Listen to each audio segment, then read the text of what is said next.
Hello. So today I want to talk to you about solo only games. This is a list that I was asked to make of some of my favorite games are that play exclusively solo because there are a lot of them out there.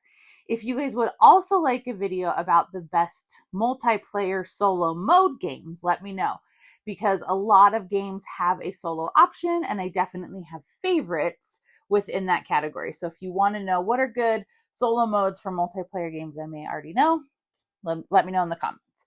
So first up, of course, I have to have a Button Shy wallet game because these are great. There's a ton of them that are exclusively solo that are actually, Scott Alms is doing like a solo only line. Food Chain Island is one of my favorites. You have a 4x4 grid of animals. They all have different values on them. And the way that they move, there are rules and restrictions, and you're trying to get down to just one card if you can. This one is a lot of fun.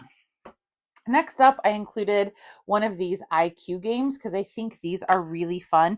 This is the Noodles one. I have several of these. They're all different. So you have these pieces and they're generally playable either way. And so for the setup, you're going to get placement for a few of the pieces and you then have to finish the puzzle.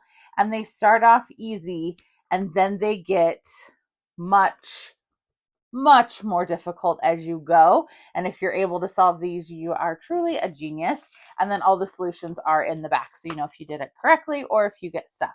So I really enjoy these because they're portable, they're easy to take with you, and they come in a ton of variations. Next up, for Northwood.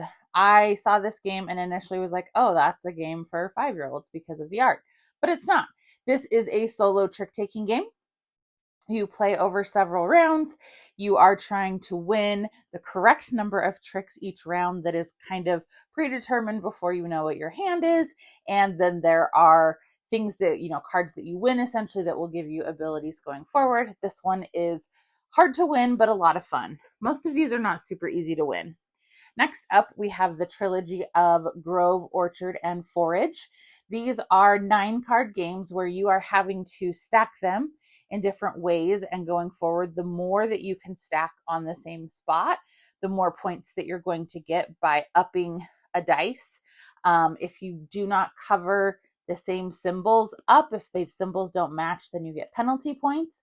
These are really fun, and they both have they all have some advanced modes to them. They are tricky.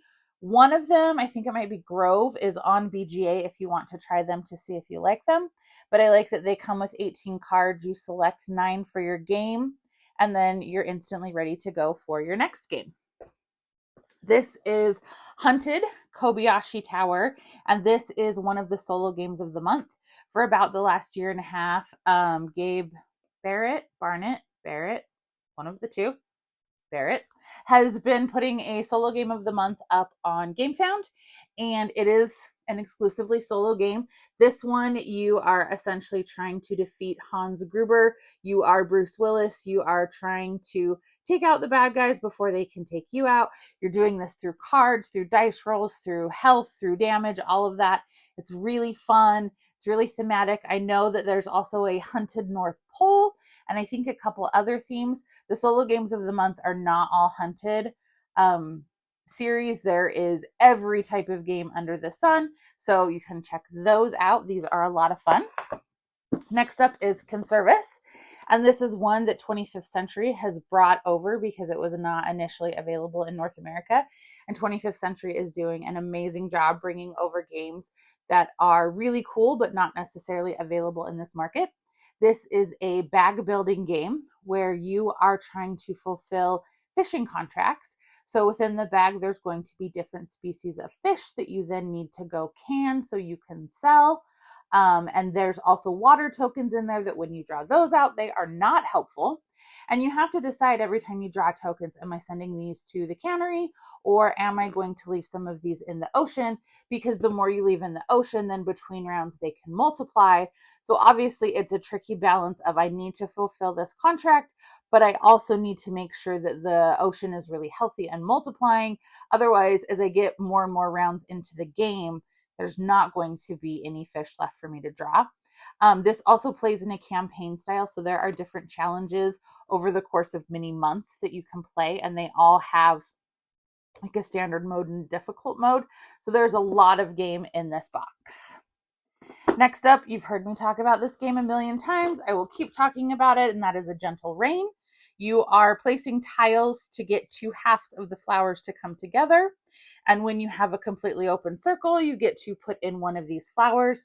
The goal is to get all 8 of your flowers placed, and however many tiles you have left, you add to 8, and that's your score.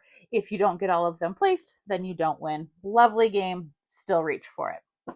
And finally is Witchcraft, which is a salt and pepper game that, once again, 25th Century brought over to North America because this was hard to find.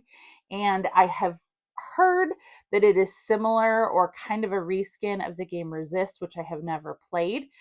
So that's more of like a war theme, if that's your thing. But this is Witchcraft. So you have a collection of witches, some of whom are related, and that's a good thing because they can help you out more.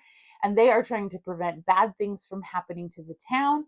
And then the ultimate test is you have to try and convince a jury that you are not a witch. I mean, you are, but you're trying to convince them that you're not. And this is a really tricky push and pull because you can use cards in a way that give you kind of a minor ability, or you can use a card in a way that will send one of the characters in your collection to jail, but will give you a much bigger ability. And I have such a hard time being willing to send some to jail, but sometimes it is necessary. I hate that, having to get rid of cards in my deck. There's ways to get more people in, but this is a hard game. You do not win most of the time, or I'm just really bad at it, but I do enjoy playing it. So that is a whole bunch of solo only games that I really love. Are there any that you would add to the list? And like I said, if you want to know about what are some of my favorite multiplayer games that I play solo, let me know. Give me a like and a follow, and I'll keep bringing you more board game content. Thanks. Bye.